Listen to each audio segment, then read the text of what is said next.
All right, this is part 4 of our book study about the one and only Ivan. And when we last left off, they had just gotten a new member, and her name was Ruby, and she was a baby elephant. So that is where we are going to get started. Home of the one and only Ivan. George and Mac are out by the highway. I can see them through one of my windows. They are next to each other on tall wooden ladders, leaning against the billboard that tells the cars to stop and visit the one and only Ivan, the mighty silverback. George has a bucket and a long handled broom. Mac has pieces of paper. He slaps one against the billboard. George dips the broom in the bucket. He wets the paper with the liquid from the bucket, and somehow the paper stays in place. They put up many pieces before they are done. When they climb down from the ladders, I see that they've added a picture of a little elephant to the billboard. The elephant has a lopsided smile. She's wearing a red hat and her tail curls like a pig's. She doesn't look like Ruby. She doesn't even look like an elephant. I've only known Ruby for one day, but I think I could have drawn her better. Art lesson. Ruby asks a lot of questions. She says, Ivan, why is your tummy so big? And have you ever seen a green giraffe? And can you get me one of those pink clouds that the humans are eating? When Ruby asks, what is that on your wall? I explain that it's a jungle. She says the flowers have no scent, and the waterfall has no water, and the trees have no roots. I am aware of that, I say. It's art, a picture that's made with paint. Do you know how to make art? Ruby asks. Yes, I do, I say. I puff up my chest just a little. I've always been an artist. I love drawing. Why do you love it? Ruby asks. I pause. I never talked to anyone about this before. When I'm drawing a picture, I feel quiet inside. Ruby frowns. Quiet is boring. Not always. Ruby scratches the back of her neck with her trunk. Well, what do you draw anyway? Bananas mostly. Things in my domain. My drawings sell at the gift store for $25 a piece with a frame. What's a frame? Ruby asks. What's a dollar? And what's a gift store? I close my eyes. I'm a little sleepy, Ruby. Have you ever driven a truck? Ruby asks. I don't answer. Ivan, Ruby asks, can Bob fly? A memory flashes past, surprising me. I think of my father snoring peacefully under the sun while I try every trick I know to wake him. Perhaps, I realize, he wasn't really such a sound sleeper after all. Treat. How's that foot, old girl? George asks Stella. Stella pokes her trunk between the bars. She inspects George's right shirt pocket for the treat that he brings her every night without fail. George doesn't always bring me treats. Stella's his favorite, but I don't mind. She's my favorite too. Stella sees that George's pocket is empty. She gives George a frustrated nudge with her trunk, and Julia giggles. Stella moves to George's left pocket and discovers a carrot. Nimbly, she removes it. Mac walks past. Toilet's plugged up in the men's room again, he says. Big mess. I'll take care of it, George sighs. Mac turns to leave. Before you go, Mac, George says, you might want to take a look at Stella's foot. I think it's infected again. Darn thing, it never heals up right. Mac rubs his eyes. I'll keep an eye on it. Money's kind of tight right now. Can't be calling the vet every time she sneezes. George strokes Stella's trunk, and she inspects his pocket one more time just in case. Sorry, girl, George says as he watches Mac walk away. Elephant jokes. Ivan, Bob. I blink. The dawn sky is a smudge of gray fleckled with pink, like a picture drawn with two crayons. I can just make out Ruby in the shadows, waving hello with her trunk. Are you awake? Ruby asks. Oh, we are now, says Bob. Aunt Stella's still asleep, and I don't want to wake her, because she said her foot was hurting. But I'm really. She pauses for a breath. I'm really bored. Bob opens one eye. You know what I do when I'm bored? What? Ruby asks eagerly. Bob closes one eye. I sleep. It's a little early, Ruby, I say. I'm used to getting up early. Ruby wraps her trunk around one of the bars on her door. At my old circus, we always got up when it was still dark and we had breakfast and we walked in a circle. And then they chained up my feet, and that really hurt. Ruby falls silent. Instantly, Bob is snoring. Ivan, Ruby asks, do you know any jokes? I especially like jokes about elephants. Well, let me see. I heard Mac tell one. I yawn. How can you tell that an elephant has been in the refrigerator? How? By the footprints in the butter. Ruby doesn't react. I sit up on my elbows, trying not to disturb Bob. Get it? What's a refrigerator? Ruby asks. It's a human thing, a cold box with a door. They put food inside. They put food in the door or food in the box? And is it a big box? Ruby asks, or a little box? Oh, I can see this is going to take a while. So I sit all the way up. Bob slides off, grumbling. I reach for my pencil, the one I snapped in half with my teeth. Here, I say, I'll draw you a picture. I'll draw you a picture of one. In the dim light, it takes a minute to find a piece of paper that Julia gave me. The page is a little damp, and it has a smear of something orange on it. I think it's from a tangerine. I try my best to make a refrigerator. The broken pencil is not cooperating, but I do what I can. By the time I'm done, the first streaks of morning sun have appeared in flashy cartoon colors. I hold up my picture for Ruby to see. She studies it intently. Her head turns so that one black eye is trained on my drawing. Wow, you made it! Is this the thing you were telling me about before? Art? It sure is. I can draw all kinds of things. I'm especially good at fruit. Can you draw a banana right now? Ruby asks. Absolutely. I turn the paper over and sketch. Wow, Ruby says again in an odd voice when I hold up the page. It looks good enough to eat. She makes a happy lilting sound, an elephant laugh. It's like the song of a bird I recall from a long, long ago. A tiny yellow bird with a voice like dancing water. Strange, I'd forgotten all about that bird and how she'd wake me every morning at dawn when I was still curled safely in my mother's nest. It's a good feeling, Ruby making Ruby laugh. It's a good feeling making Ruby laugh. So I draw another picture and another. Along the edges of the paper, an orange, a candy bar, and a carrot. What are you two up to? Stella asks, moaning as she tries to move her sore foot. How are you doing this morning? I ask. Just feeling my age, Stella says. I'm fine. Ivan is making me pictures, Ruby says, and he told me a joke. I really like Ivan, Aunt Stella. Stella winks at me. Me too, she says. Ivan, want to hear my favorite joke? Ruby asks. I heard it from Maggie. She was one of the giraffes in my old circus. Sure, I say. It goes like this. Ruby clears her throat. What do elephants have that nothing else has? Trunks, I think, but I don't answer because I don't want to ruin Ruby's fun. I don't know, Ruby, I reply. What do elephants have that nothing else has? Baby elephants, Ruby says. Good one, Ruby, I say, watching Stella stroke Ruby's back with her trunk. Good one, Stella says softly. Children. Once I asked Stella if she'd ever had any babies. She shook her head. I've never had the opportunity. You would have made a great mother, I told her. Thank you, Ivan, Stella said, clearly pleased. I like to think so. Having young ones is a big responsibility. You have to teach them how to take mud baths, of course, and emphasize the importance of fiber in their diet. She looked away, contemplating. Elephants are excellent at contemplating. I think the hardest part of being a parent, Stella added after a while, would be keeping your babies safe from harm, protecting them. The way silverbacks do in the jungle, I said. Exactly, Stella nodded. You would have been good at protecting too, I said confidently. I'm not so sure, Stella said, gazing at the iron bars surrounding her. I'm not sure at all. The parking lot. Mac and George are chatting when George cleans one of my windows. George, Mac says, frowning. There's something wrong with the parking lot. George sighs.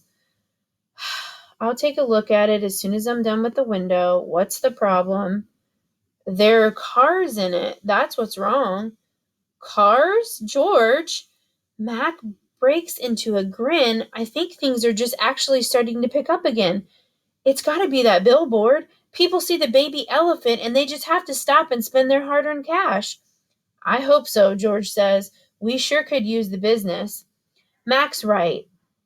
I've noticed more visitors coming since he and George added the picture of Ruby to the sign. People crowd around Ruby and Stella's domain, oohing and awing at the sight of such a tiny elephant.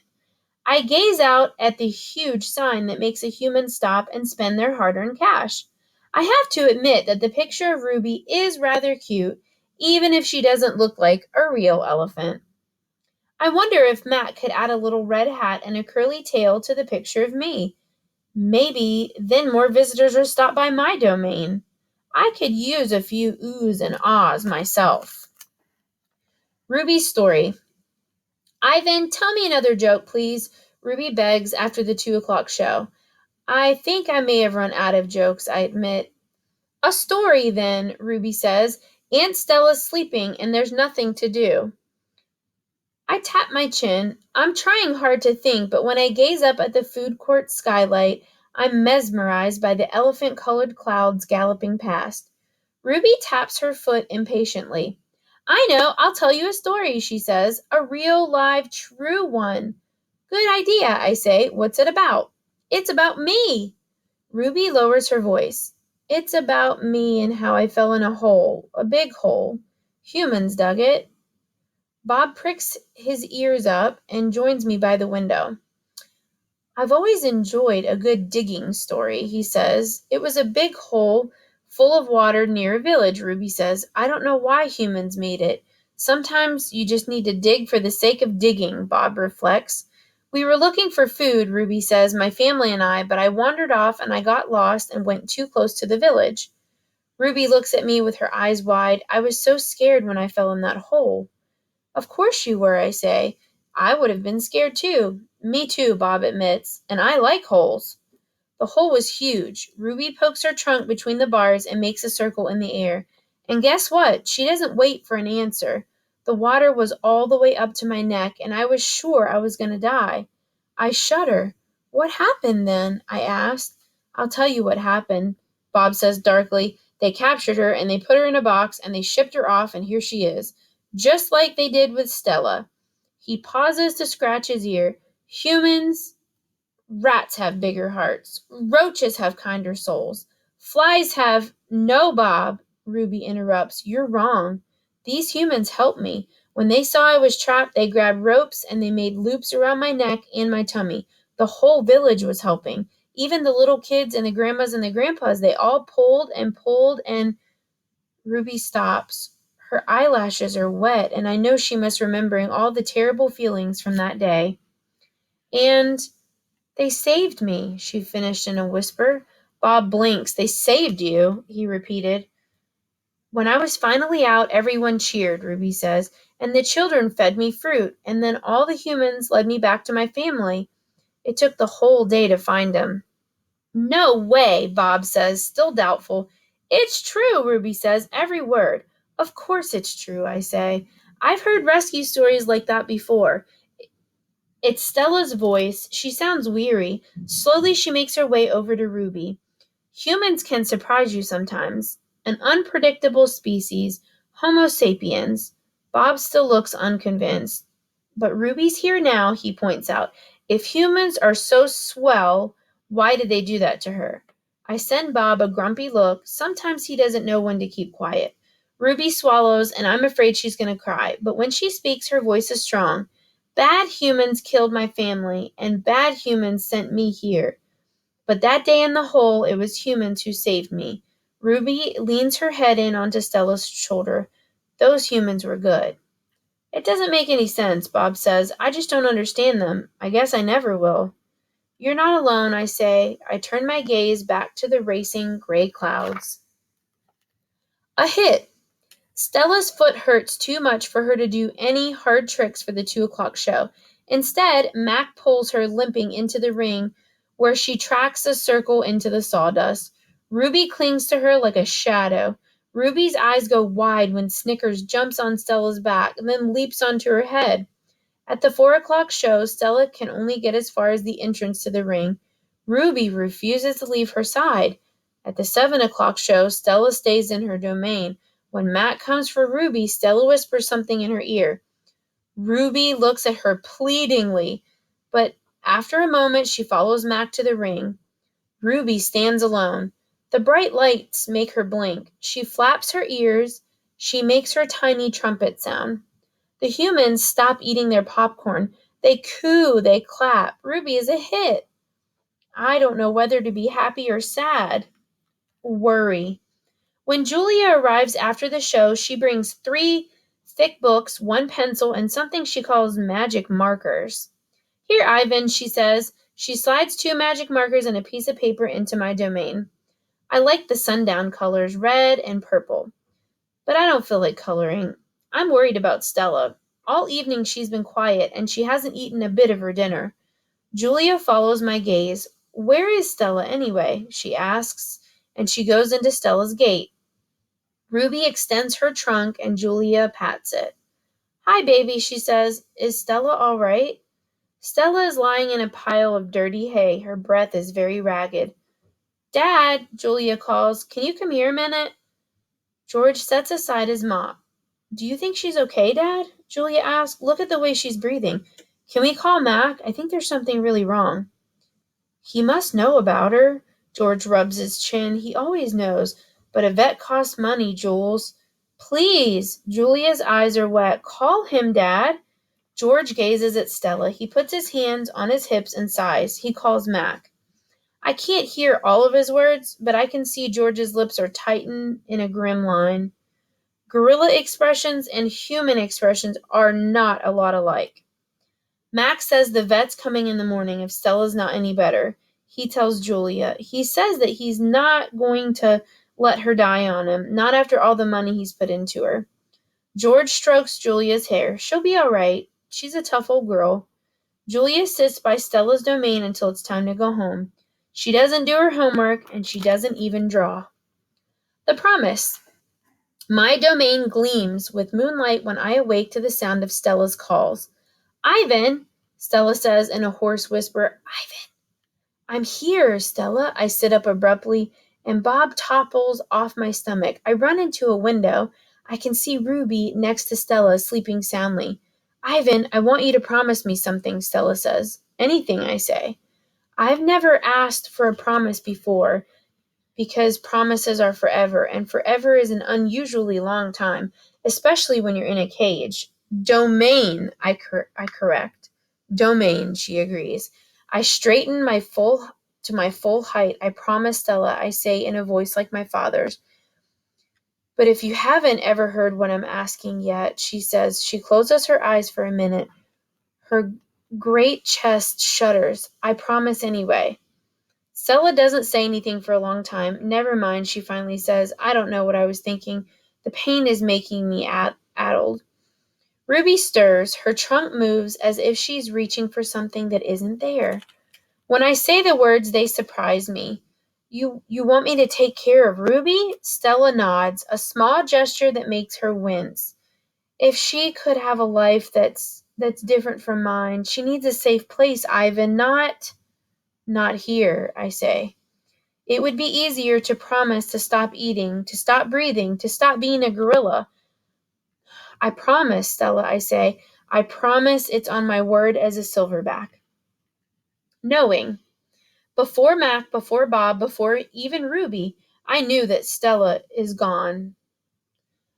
I knew it the way you know that the summer is over and the winter is on its way. I just know. Stella once teased me that elephants are superior because they feel more joy and more grief than apes.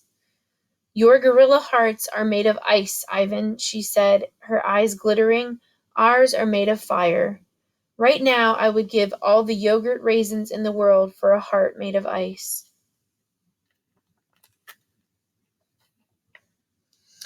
So in part 4, I want you all to think about why Ivan promises to Stella that he will take care of Ruby when he knows how hard it would be? How does Ivan know that Stella is gone before anybody else? What do you think the importance of the memory is for Ivan's perception to change when he begins to remember more of his own story about when he was a baby with his mom? What are his most vivid memories? What is Ivan's name in the forest? And why is it important for him to remember his name and his life as a baby gorilla? All right, let me know. Stay tuned for part 5.